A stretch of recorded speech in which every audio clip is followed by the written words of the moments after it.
then we'll talk about mutations. So you were talking earlier about how how scientists were really hoping that the vaccines were that had an efficacy of at least 50%.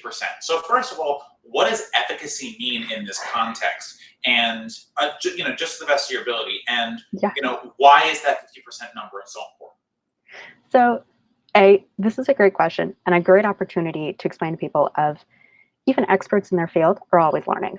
I checked this question because I realized I wasn't entirely sure the difference between efficacy and effectiveness. And you see those two numbers, and they are not the same thing.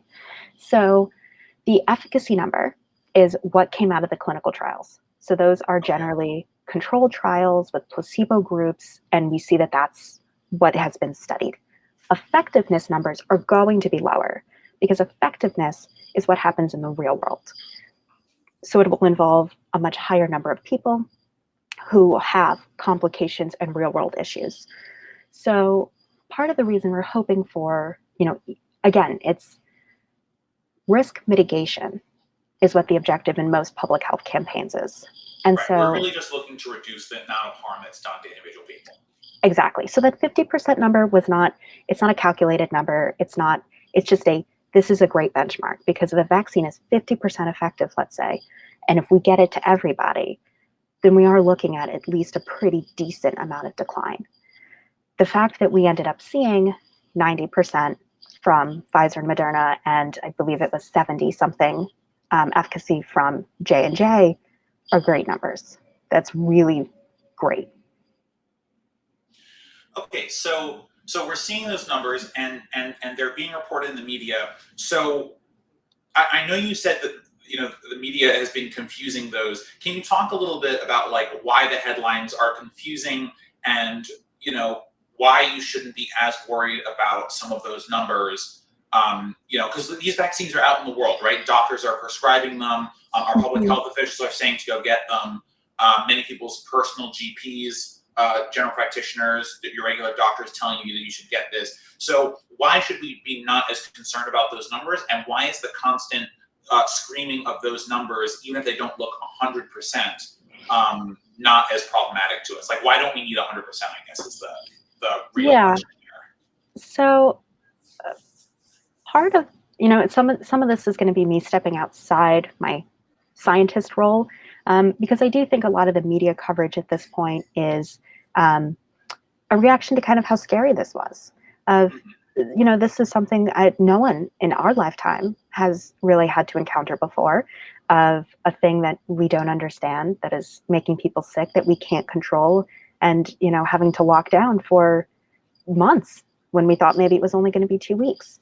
So I do think a lot of the coverage has to do with people hedging bets and being understandably kind of scared about what the situation is. So I really can't begrudge, people going, well, what if, or I'm worried.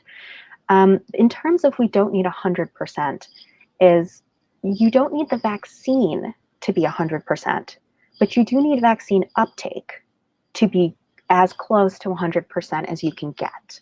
So for instance, people have heard the word herd immunity all the time.